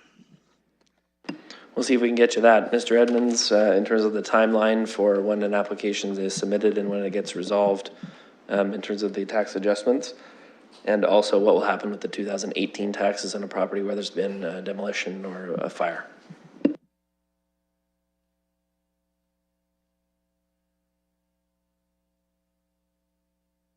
Yes, through the chair. The tax applications, the Municipal Act sets out that they must be heard before September 1st of the following tax year when the application is made. So there aren't always agendas set up on a monthly basis or on a bi-monthly basis. We try to get as many in as possible to make sure they're all heard before September of the following year. This application was filed, it's dated January the 1st, 2017. And they did cancel the taxes on 2017 on the assessment for the property itself. So what is left now is a land value only. And the adjustment is being made for tax year 2017. And that will, once the council approves that, then that will be a refund or a credit to the taxpayer. For 2018, I'm assuming that the Municipal Property Assessment Corporation has already updated their records to show just a land value portion. So for 2018, I believe the property would only be assessed at the vacant land portion. But the write-off for 2017 is from January the 2nd to December 31st. So it does represent just land. And I think there was a specific question about sort of the timeline of, so the taxes are canceled, does that show up as a credit? Is it mailed to someone as a check? I just think it's helpful to clarify what the I process pay would be. automatic withdrawal, and it's taking full amount since Yep. all of 2017, all of 2018. Yeah, the way that process works is that because the taxpayer is on the pre-authorized payment program, I'm assuming that's what she means when she says automatic withdrawal, that what would happen then is because the taxes would have been paid for 2017, a refund check will be forwarded onto the taxpayer for 2017. For 2018, if that's still a situation, you should only be taxed right now on the vacant land, but if that weren't the case, then your pre-authorized payments would be adjusted by the amount of any refund that is applicable. But without having all the data here for 2018, I can't speak to that, but I know for 2017, because the pre-authorized would have made the payments, there would be a refund issued to the individual. And again, that's going to be just for a timeline. Once full council approves the agenda, then it's going to be a matter of, 2 to 3 weeks before the checks are issued on that. So you're looking at probably, realistically, within the next 4 to 6 weeks, there should be a refund provided.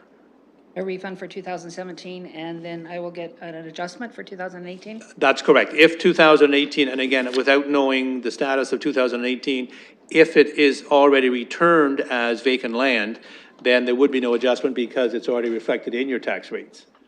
If in fact it was included the house, then yes, that would be adjusted for your remaining installments for 2018. Well, the house has been demolished since last summer, so. That's correct. The house was demolished January the 2nd. The fire was January 2nd, 2017. Right. Yeah.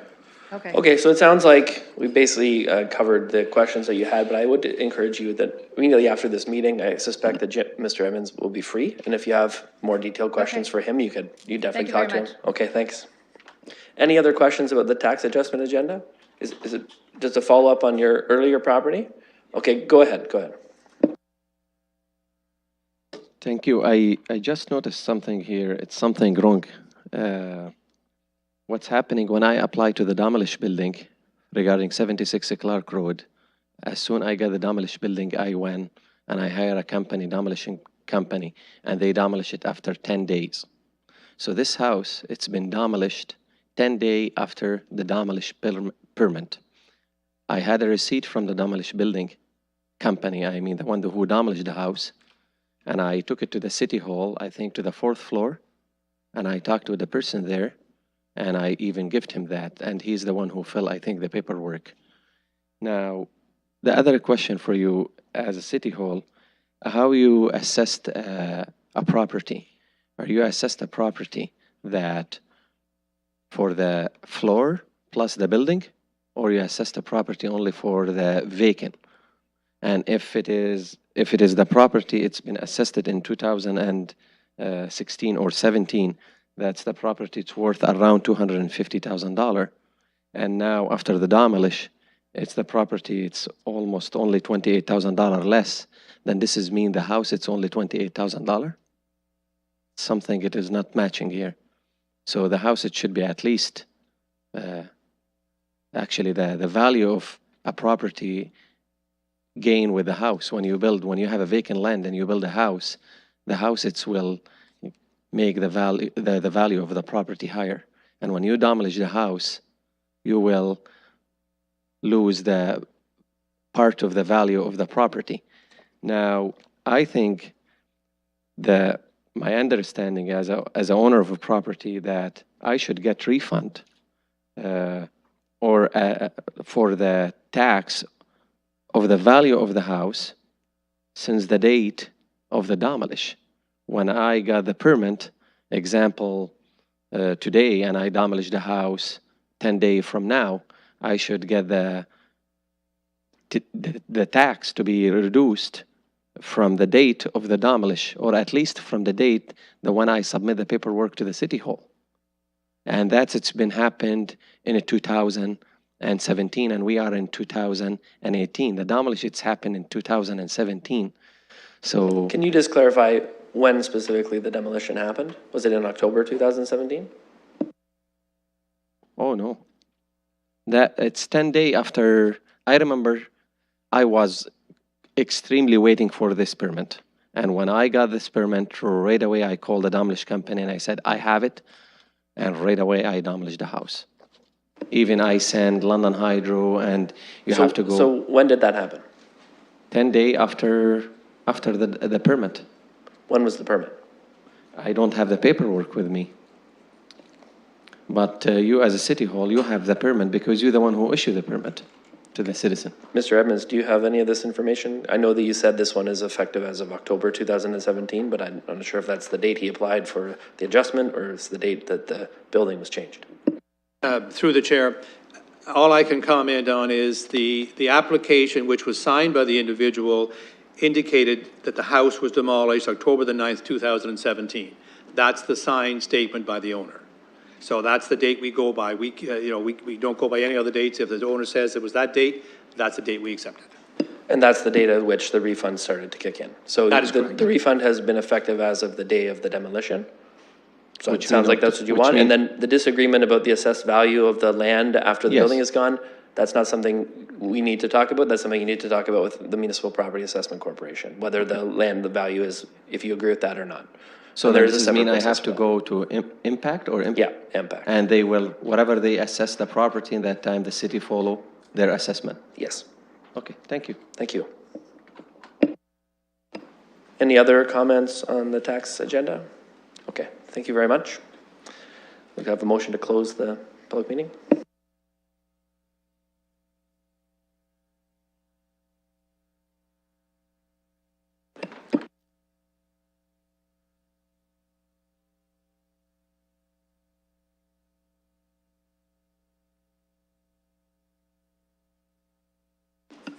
Councillor Zafman?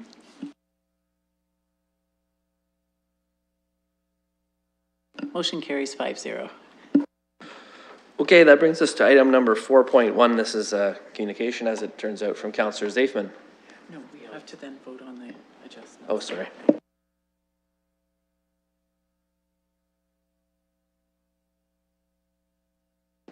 Go ahead, Councillor Morgan. I just have two quick questions for our staff. One is, as the residents were listing their names and addresses, I appreciate the handy section that lists by last name and the handy section that lists by address, which gives you essentially the other piece of information, which is the application number. But I don't see that the tax agenda doesn't seem to be in order of application numbers. It's very difficult for me, unless I'm missing something, to find it very quickly if you're using a hard copy.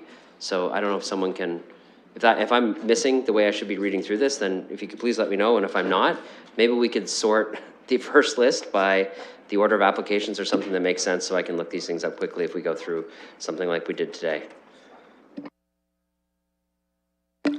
Through the chair of the committee, we'll take that suggestion under consideration to make it easier when members of the public do come forward to speak about the properties and what's before you on the tax adjustment agenda. In the meantime, I'll commit to letting you know what page number it is, because I can just search for it electronically and save everyone time. Sorry about that. appreciate that. I did find them. I just was trying to listen and find them at the same time. The other was something, and it's unfortunate the woman left. She had said that she applied on January 1st, 2017, or did she mean 2018? Because the house was burnt down on the 2nd, and I just wanted to clarify that. I believe she said she applied on the 5th. The house was burned on the 2nd, and then Mr. Edmonds said the 1st, but it's all around the same time in January 2017. So my question is it normal in this process for someone who submitted an application 5 days into the year for something that happened 2 days into the year to have to wait all the way until halfway through the subsequent year to get a refund on money that, like the $2,500 that she was paying out of her direct deposit? I just wonder if that's a normal course, because she sounded a little bit frustrated about that. I can sympathize with that, because it seems like a very long time when your house is burned down. No, that definitely would not be a normal process. There's a number of issues, and we could review that if need be, as to whether there was a delay in getting response back from MPAC, because we're at their mercy as to when they do respond to us. Secondly, would be when the next agenda would be set up. So I think the last agenda we had, for whatever reason, it wasn't on that particular one. But no, it's not a normal practice to be that long, no. Okay, I appreciate that answer. I'm not going to dwell on it further, because I've heard our normal practice is not, that this is an outlier, and that's all I needed to know. Okay, let's get the motion up. It's moved by Councillor Zafman, I think, and Mayor Brown, thank you.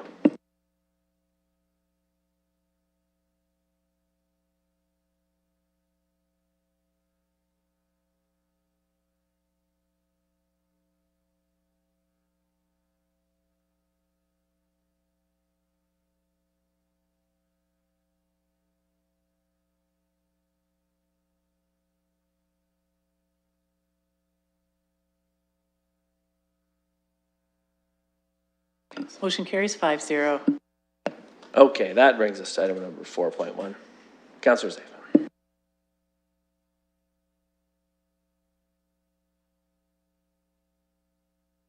Thank you, Mr. Chair. I've been fortunate to serve as a member of the Covent Garden Market Board prior to serving on council, and now on council as well. The market sort of is fortunate to have a good problem on its hands, in that it's been incredibly successful since its opening as the new Covent Garden Market. As part of that problem, though, it has created quite a number of concerns around access with deliveries of goods, as well as garbage pickup and transportation around the building. So I have a recommendation here that I've asked, and I know I've also had a chance to speak with Mr. Wellhauser, Facilities, about this, and we've had a good chat about this. So many questions for him as well. I'm sure I'd hopefully be happy to answer that. But simply just hoping that we can have these two parties come together, and we have some great facility staff here at the city that I know could lend some great expertise to the folks at the market in trying to resolve some of these issues. Thank you. And was there a motion in there, Councillor Zafman? Thank you. Is there a seconder for that? Mayor Brown. And I have Mayor Brown on the speakers list, and I'll look for other speakers. I'm really pleased to see the councillor bring this forward. Coincidentally, I was speaking to Bob Usher last night at an event, and we were talking about where the market started when it opened and where it is today, and it's really, I mean, achieved phenomenal success. It was under $5 million, I think, in sales in its first couple of years after opening. It's over $17 million today. And so that means foot traffic is up, it means productivity is up, and I'm sure it has a lot to do with all of the plans that we've supported, including the London plan, including the Downtown Master Plan, and including many of the other initiatives that we've brought forward. So I'd be happy to second this.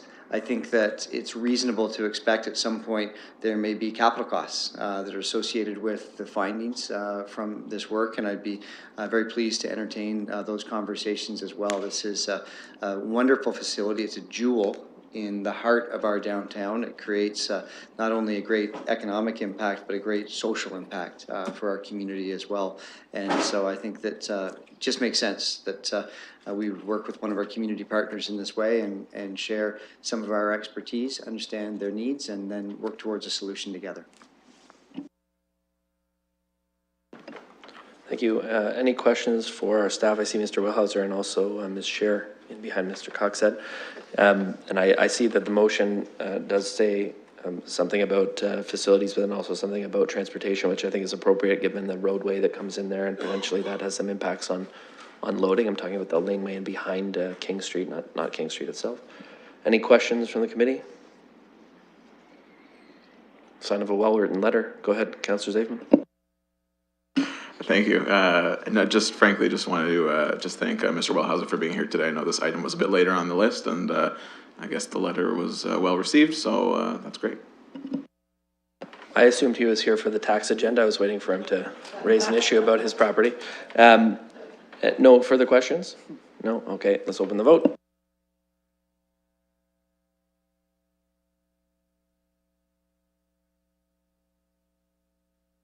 Motion carries 5-0. Okay, that brings us to item 4.2, which is the appointment of someone to the Transportation Advisory Committee. This is Danny Chang from the University Students' Council at Western. Is there a mover for that? Mayor Brown? Councillor Morgan?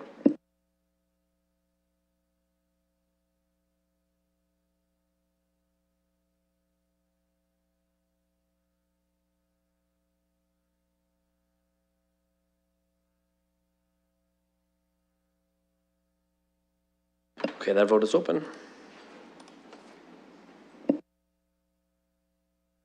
Motion carries 5-0.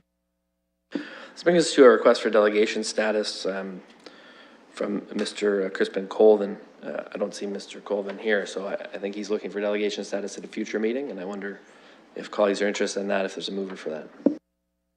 Through the chair, I'd be happy to move that. I've had the opportunity to sit with Mr. Colvin on the Covent Garden, Convention Center board, another great jewel in our downtown, and quite eloquent and well knowledgeable on these subjects, and I think it would be a great delegation to receive.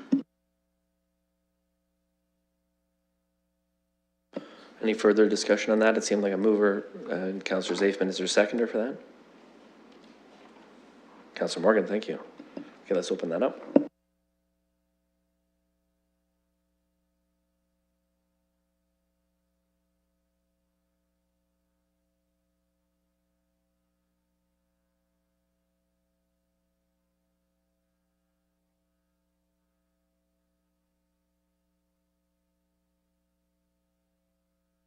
Motion carries 5-0. Okay, that's the end of the items on the agenda. I'll just look to see if there's any additional business before we consider going in closed session for the items that are on the closed session agenda. Seeing none, is there a motion to go into closed session for the reasons listed on the public agenda, of which there are 5? Councillor Van Holst, seconder. It's listed on the agenda. I'm not going to read them all out, but there are 4 that are related to land acquisition and solicitor and privileged advice related to that. And there's a 5th one that is about personal matters of identifiable individual with respect to employment-related matters and advice and recommendations to the office of the corporation, including communications necessary for that purpose. It's been moved and seconded. Let's open the vote.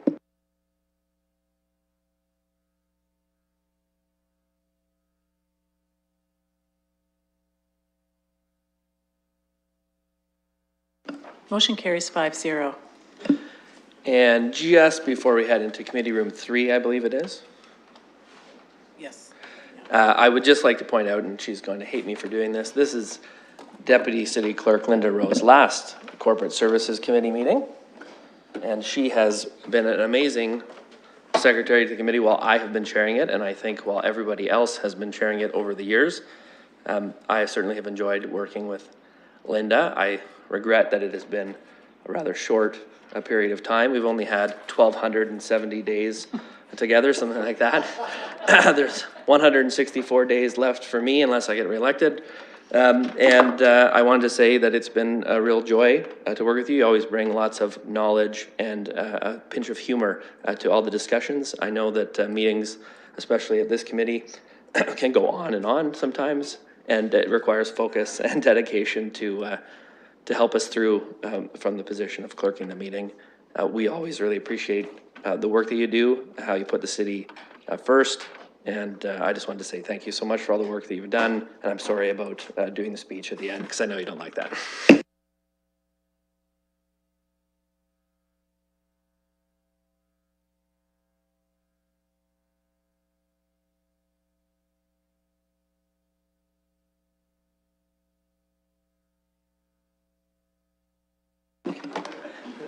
Ms. Rose says thank you.